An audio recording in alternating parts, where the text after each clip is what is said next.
샬롬. 여러분 한 주 동안 많이 힘드셨죠? 네, 우리가 이제 안식일을 맞이했습니다. 하나님은 여러분에게 평안을 주길 원하십니다. 마음을 여시고 하늘의 평안을 가득 받으시길 바라겠습니다. 그리고 좀 가슴 좀 피십시오. 지난 시간에 했던 것처럼 우리가 함께 하나님께 신앙 고백을 하고 말씀을 시작하면 좋겠습니다. 다 함께 저를 좀 바로바로 따라해 주시면 좋겠습니다. 하나님 감사합니다. 하나님이 주신 은혜와 축복 감사합니다. 주님이 함께 하시니 모든 문제가 해결될 것을 믿습니다. 그래서 걱정 없습니다. 그래서 행복합니다. 하나님 감사합니다. 아멘. 네, 여러분 힘차게 또 새로운 한 주 시작하시길 바라겠습니다. 오늘은 사랑은 진리 안에서 기뻐한다라는 제목으로 말씀의 은혜를 나누도록 하겠습니다. 이 미국에서 슈퍼볼 다음으로 인기 있는 또 가장 큰 행사가 대학 농구이지요. 이 경기가 시작이 되면 전국이 불덩어리가 됩니다. 다른 스포츠와 마찬가지로 이 미국 최대 스포츠 이벤트인 대학 농구 경기에 과하다 싶을 만큼 열광적인 팬들이 많습니다. 한 번은 켄터키 렉싱턴 시내에 위치한 켄터키 대학 와일드 캣츠 팀의 홈구장에서 루이빌 대학과 켄터키 대학의 농구 경기가 펼쳐지고 있었습니다.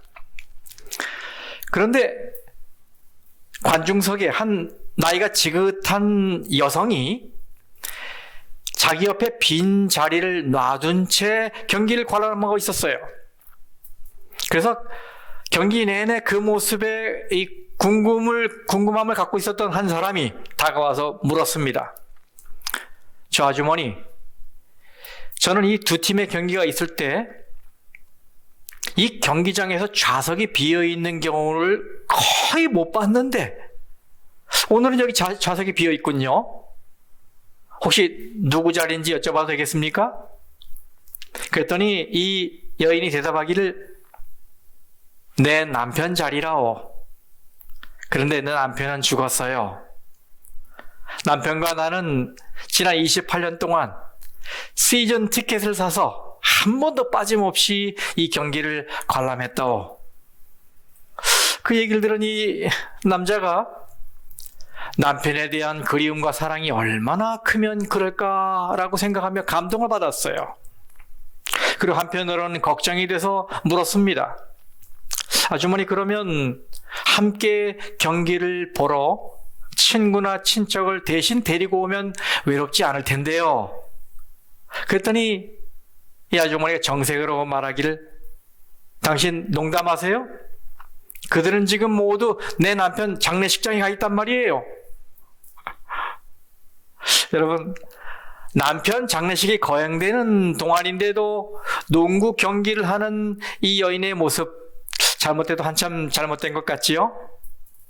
이 여인의 삶의 우선순위에 뭔가 문제가 있는 것 같지요? 그런데 이런 모습을 우리의 삶에서도 찾아보는 건 어렵지 않습니다. 우리도 중요한 일과 재미있는 일 사이에서 얼마나 자주 중요한 일을 뒤로 하고 재미있는 일을 쫓습니까? 요즘 우리는 사랑에 대해서 연구하고 있습니다. 사랑은 그 무엇보다도 중요합니다.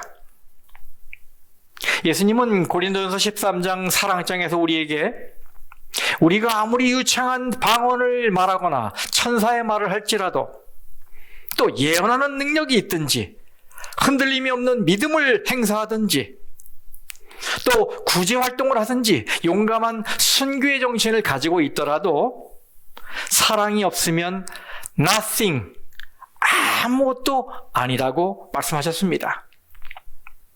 네, 아무리 좋은 덕목 100가지가 있더라도 100 빼기 1은 0입니다. 그 일이 뭡니까? 사랑입니다. 사랑이 빠지면 만 가지 덕목이 제로가 된다는 것을 기억할 필요가 있어요. 그러므로 오늘 우리의 가슴에 그 무엇보다도 중요한 사랑이 가득 차길 바라고, 그 사랑을 실천하는 일에 있어서 주저하지 말고 미루지 말고 그 무엇보다도 우선순위로 하심으로 축복을 누리시게 되길 바랍니다.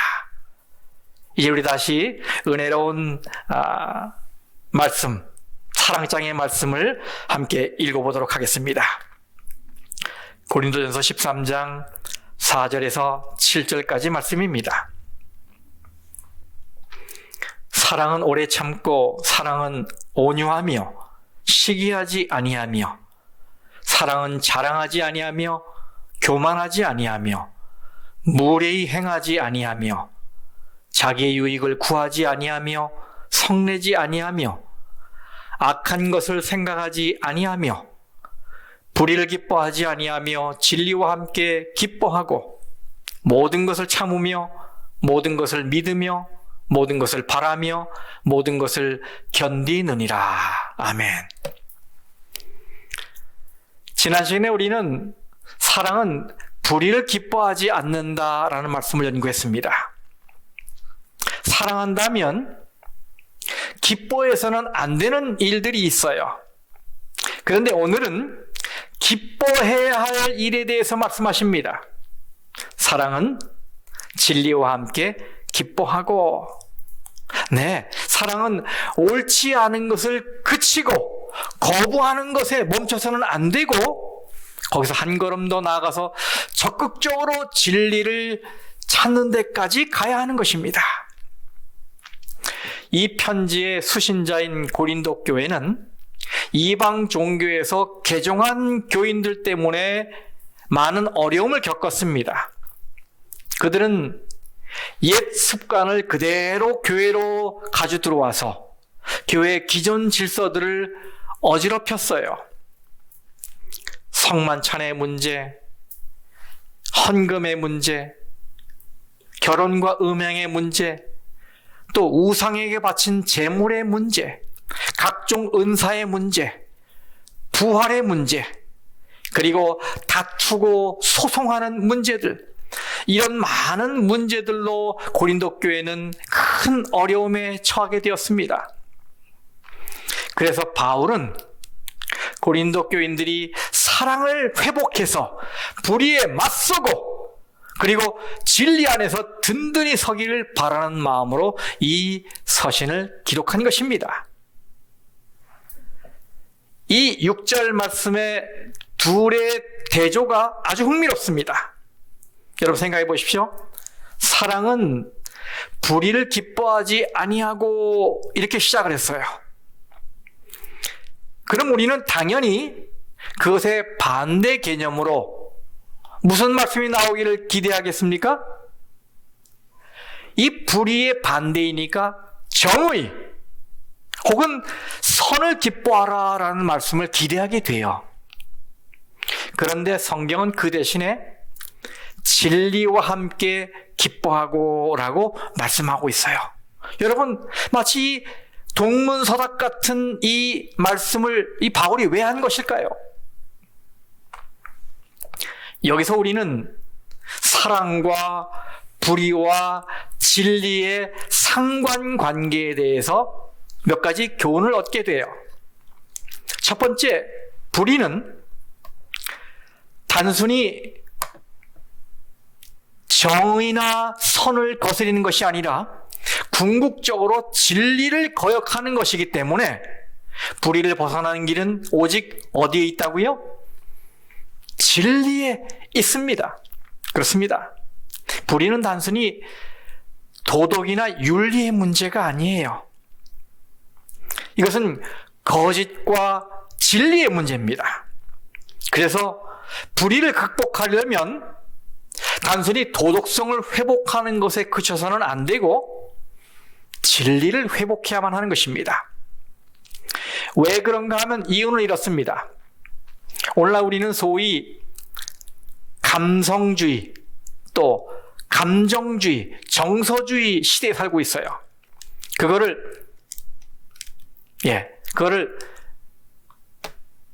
이모티비즘이라고 이렇게 말을 하고 있죠.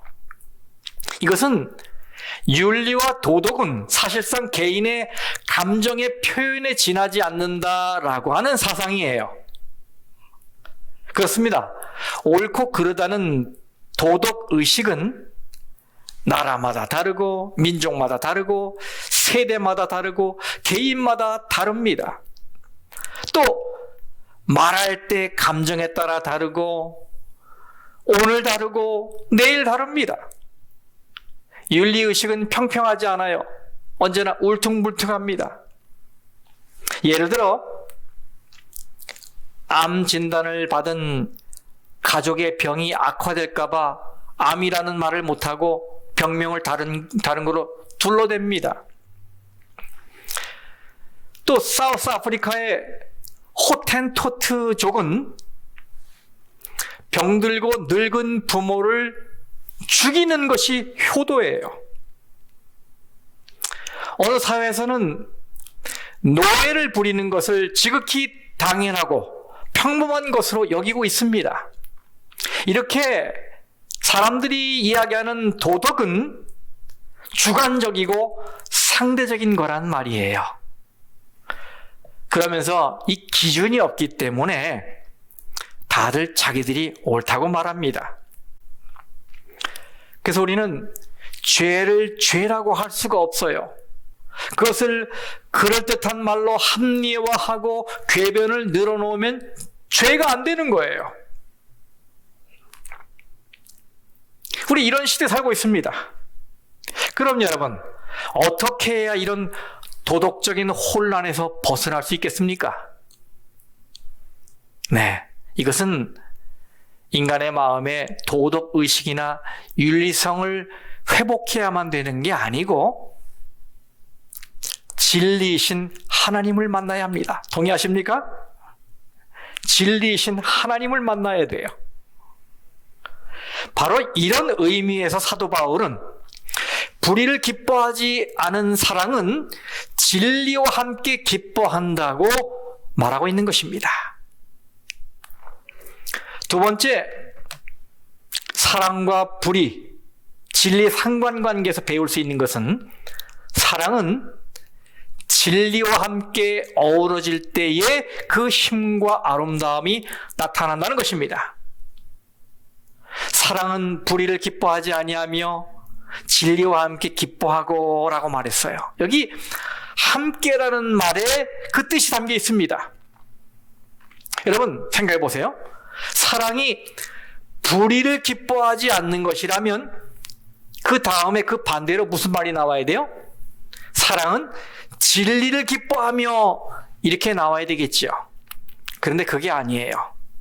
진리와 함께 기뻐하고 이렇게 말씀하셨어요. 그럼 여러분, 진리를 기뻐하는 것과 진리와 함께 기뻐하는 것은 뭐가 다르겠습니까? 예, 달라요. 진리를 기뻐하는 것은 이론적으로 또 머리로 얼마든지 할 수 있는 거예요. 그러나 진리와 함께 기뻐하는 건 말 그대로 진리와의 교제가 있어야 하는 것입니다. 다르지요? 아가페 사랑은 진리를 동반할 때 힘이 있고 아름다운 것입니다. 예수님이 그것을 보여주셨어요. 우리를 향하신 예수님의 사랑은 우리의 죄를 없었던 곳으로 해주실 때 드러나는 것이 아니라 그 죄의 값을 몸소 십자가에서 치르심으로 진리를 세우셨을 때 강력하게 드러났고 찬란하게 빛이 났습니다. 네, 사랑은 진리를 만나야 힘이 나는 것입니다. 그래서 여러분, 만일 우리가 어떤 불쌍한 사람을 도우려는 마음을 가졌다면 잘못된 방법을 사용하면 안 됩니다. 목적이 선하다고 해서 잘못된 과정을 어물쩡 덮어버리거나 눈 감아주면 우리는 사탄의 유혹에 걸려든 것입니다. 사탄은 그런 식으로 예수님을 유혹했어요. 여러분 잘 아시잖아요. 그는 예수님에게 너무나도 매력적인 제안을 했습니다. 자기에게 절을 하면 어떻게 하겠다고요? 이 보고 있는 이 세상 모든 만물을 너에게 주겠다라고 예수님에게 제안했잖아요. 얼마나 매력적인 제안입니까? 세상을 구원하러 오신 예수님에게 십자가의 죽음이 없어도 세상을 얻을 수 있는 절호의 기회가 찾아온 거예요. 그런데 이런 달콤한 유혹을 예수님께서 단번에 거절하십니다. 사탄아, 물러가라. 주 너희 하나님께 경배하고 다만 그를 섬기라. 여러분 왜 이렇게 말씀하신 것입니까? 그것은 사탄의 말은 진리가 아니었기 때문입니다. 그래서 목적은 같지만 방법이 그리고 과정이 잘못되었기 때문에 거부하신 거예요. 세상을 사랑해서 한다고 하지만 진리를 떠난 사랑은 사랑이 아니기 때문에 그것을 거부하신 거예요. 그러므로 인간이 보기에 선한 것 같고 좋은 것 같더라도 진리에 어긋나는 일이면 하지 마시기 바랍니다. 합리화해서는 안 됩니다. 왜요? 진정한 사랑은 진리와 함께 할 때 힘이 있는 것이기 때문에 그렇습니다. 진정한 사랑은 진리와 함께 기뻐하는 것이기 때문에 그렇습니다. 바로 이것이 하나님께서 우리 모두에게 원하시는 사랑이에요. 하나님이 이것을 좋아하시는 이유는 바로 이것이 하나님의 속성이기 때문에 그렇습니다. 시편 85장 10절 말씀입니다. 인애와 진리가 같이 만나고, 여기 인애라는 말은 개역 성경에는 긍휼이라고 번역이 되어 있죠. 시편 117장 2절 말씀. 우리에게 향하신 여호와의 인자심이 크시고 여호와의 진실하심이 영원함이로다. 할렐루야. 이 말씀에 보면 하나님의 속성을 드러내는 두 개의 핵심 단어가 나옵니다. 히브리어로 사랑, 인애, 긍휼로 번역되는 헤세드라는 말이 있고, 또 진실 혹은 진리로 번역되는 에메트라는 말이 있어요. 하나님 안에 이 두 속성이 공존합니다. 사랑과 진리예요. 그래서 사랑과 진리는 서로 떨어질 수 없습니다. 이건 한 몸이에요. 이 둘을 떼어놓으면 문제가 발생합니다. 진리에서 벗어난 사랑은 가스불처럼 위험하고, 사랑이 없는 진리는 얼음장처럼 냉랭합니다. 그래서 사도 바울은 마치 동문서답 같지만은 불의를 기뻐하는 것의 반대를 정의나 선으로 두지 않고 진리와 함께 기뻐하는 것으로 둔 것입니다. 그럼 여러분, 사랑은 진리와 함께 기뻐하며, 이 말은 오늘 우리의 삶에 어떤 의미가 있는 것입니까? 그 의미를 제대로 찾으려면 먼저 용어 정의부터 해야 될 것 같아요. 여러분, 진리가 무엇입니까? 요한복음 14장 6절 말씀, 내가, 예수님 말씀하시죠? 내가 곧 뭐라고요? 진리요 생명이라 말씀하셨어요. 누가 진리입니까? 예수님이 진리이십니다.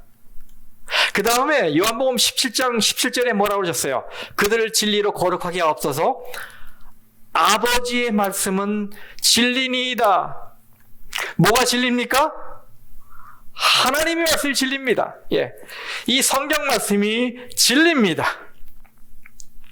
그런데 사랑은 진리와 함께 기뻐하며 라는 말씀을 뉴 킹 제임스 버전으로 보니까 이렇게 번역이 되어 있어요. 사랑은 진리 안에서 기뻐하고, 이렇게 번역이 되어 있어요. 그러므로 이 진리와 함께 기뻐한다는 말을 다른 말로 바꿔 이야기하면, 사랑은 진리이신 예수님 안에서 기뻐하는 것이고, 사랑은 진리인 하나님의 말씀 안에서 기뻐하는 것이다 라는 말이 되는 거예요. 반대로 이야기하면 무슨 말이 됩니까? 예수님을 벗어난 사랑에는 기쁨이 없고, 하나님의 말씀에서 벗어난 사랑은 기쁨이 없다, 이런 말인 것입니다. 이것을 우리 삶에 적용해 보세요. 서로 사랑하는 남녀가 있습니다. 그런데 분명히 이 사랑은 하나님의 말씀 안에서 이루어져야 되고, 그 중심에 예수님이 있어야 되겠죠. 그런데도 불구하고 사랑을 하는데 그 사랑 때문에 자꾸 교회로부터 멀어지게 되고, 기도 시간을 놓치게 되고, 예배 시간을 빠지게 되고, 말씀을 등한히 하게 되고, 봉사하는 자리에 가지 못하게 된다면 그 사랑은 무슨 사랑입니까? 문제가 있는 사랑입니다. 왜냐하면 쾌감이 진리를 덮고 있기 때문이에요. 이건 하나님이 원하시는 사랑이 아닙니다. 그러므로 우리는 그 속에서 빨리 빠져나와야 해요. 진리를 떠나서 누리는 기쁨은 마치 운동선수가 규칙을 어기고 금메달을 딴 것과 똑같습니다. 이런 식으로 얻은 기쁨은 곧 사라지게 되겠죠. 왜요? 법칙을 무시했으니까 곧 금메달이 박탈될 것이거든요. 이렇게 진리 안에서 이루어지지 않은 사랑은 사랑처럼 보이지만 사랑이 아닌 신기루입니다. 그것은 실제 사랑이 아닌 것입니다. 그러므로 사랑을 하는 분들이 이 말씀을 듣고 계시다면 꼭 잊지 마시기 바랍니다. 참 사랑은 진리 안에서 기뻐하는 것입니다. 하나님의 뜻을 어기면서 하는 사랑은 참 사랑이 아닙니다. 그러므로 누군가를 사랑하더라도 하나님께 더 가까이 나아가는 사랑을 하시기 바랍니다. 무슨 사랑이라고요? 하나님께 더 가까이 나아가는 사랑. 그래서 사랑하기 때문에 더 열심히 기도하게 되고, 더 교회에 달려오게 되고, 더 말씀을 연구하게 되고, 더 봉사하게 되고, 더 자주 사랑을 표현하게 되고. 하나님은 우리에게 이런 사랑을 바라시는 거예요. 예전에 제가 아는 어떤 부부는 아들, 딸을 두고 있는데요. 누군가가 가족이 어떻게 됩니까? 라고 물으면 꼭 5명입니다. 이렇게 대답을 하더라고요. 그래서 제가 아니 어떻게 5명이냐 물었더니 우리 가정에는 아들과 딸, 그리고 저희 부부, 그리고 예수님이 한 분 더 계십니다. 이렇게 대답을 하더라고요. 여러분 얼마나 사랑스럽습니까? 얼마나 기뻐하는 일입니까? 여러분도 여러분의 가족 수를 셀 때 예수님을 한 분 더 플러스 하시기 바랍니다. 우리 황장로님 가족이 몇 명입니까? 5이에요. 5. 임장로님 가족이 몇 명입니까? 5이에요. 거기 누가 있어요? 예수님이 계셔요. 예수님은 우리 가족들의 마음에도 계셔야 하고, 우리의 데이트 장소에도 계셔야 하고, 우리의 여행 중에도 계셔야 하고, 우리의 거실에도 계셔야 하고, 우리의 안방에도 계셔야 하고, 우리 자녀들의 방에도 계셔야 합니다. 왜요?